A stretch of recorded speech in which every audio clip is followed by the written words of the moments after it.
tu peux le constater, on a fini notre 5e partie. Donc là, on va commencer maintenant la 6e partie. C'est-à-dire qu'on va devoir utiliser les tableaux croisés dynamiques. Donc pour cela, on va nous dire de sélectionner l'ensemble des données avec le raccourci CTRL-A. Dans l'onglet Insertion, choisir un tableau croisé dynamique. Et donc ça va nous proposer une nouvelle feuille de calcul. Donc bien sûr, après on va devoir faire des paramétrages pour les filtres, les colonnes, les lignes, les sommes, etc. Donc bien sûr, à la fin, ce qu'on veut, c'est avoir ce petit tableau qui est ici. Donc déjà, on va se focaliser sur cette première partie du tableau. Donc on va prendre notre fichier Excel. Donc là, on va faire un CTRL-A. On fait notre insertion, tableau croisé dynamique, à partir d'un tableau, et on valide. Donc comme tu as dit tout à l'heure, dans l'énoncé, c'est écrit, on doit prendre rentrée scolaire, région académique et académique. Donc on va mettre tout ça dans les filtres.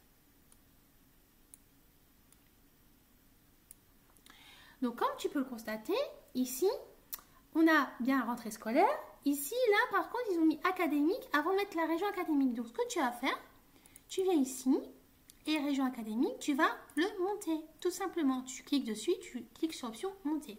Donc bien sûr, moi, mon affichage ici, par contre, tu vois, il est sous cette forme-là, mais peut-être que toi, il est sous une autre forme, peut-être qu'il est sous cette forme-là, ou une autre façon, mais après, c'est chacun son goût. Moi, je l'ai mis sous cette forme-là, parce que je trouve que c'est beaucoup plus clair et plus facile à manier.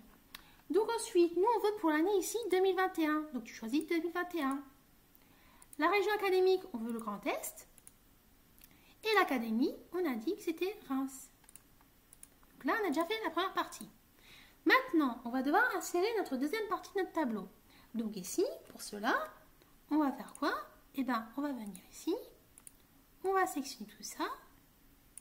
Et on va faire insertion, tableau croisé dynamique, à partir d'un tableau. Et donc là, à partir d'une feuille de calcul existante. Donc là, tu valides. Là, et tu te mets ici. Tu reviens là et tu fais OK. Et donc ici, déjà, tu vas mettre les départements. D'accord? Ensuite, on va mettre quoi? On va mettre les valeurs. Tout simplement. Et voilà. Mais on remarque quoi? On remarque ici la somme de nombre de garçons en seconde générale. Elle est avant et c'est mis après. Donc ce qu'on va faire comme tout à l'heure. On va se mettre ici, on va faire monter. Et donc comme tu peux le voir, ça s'est mis automatiquement. Donc là, on a bien créé nos tableaux croisés, tout simplement. Donc voilà, donc comme tu as pu le voir, c'était pas vraiment compliqué. Il fallait juste faire étape par étape pour arriver au rendu final. Donc j'espère que tu as réussi à avoir le même rendu final. Et je te dis donc à bientôt et au revoir.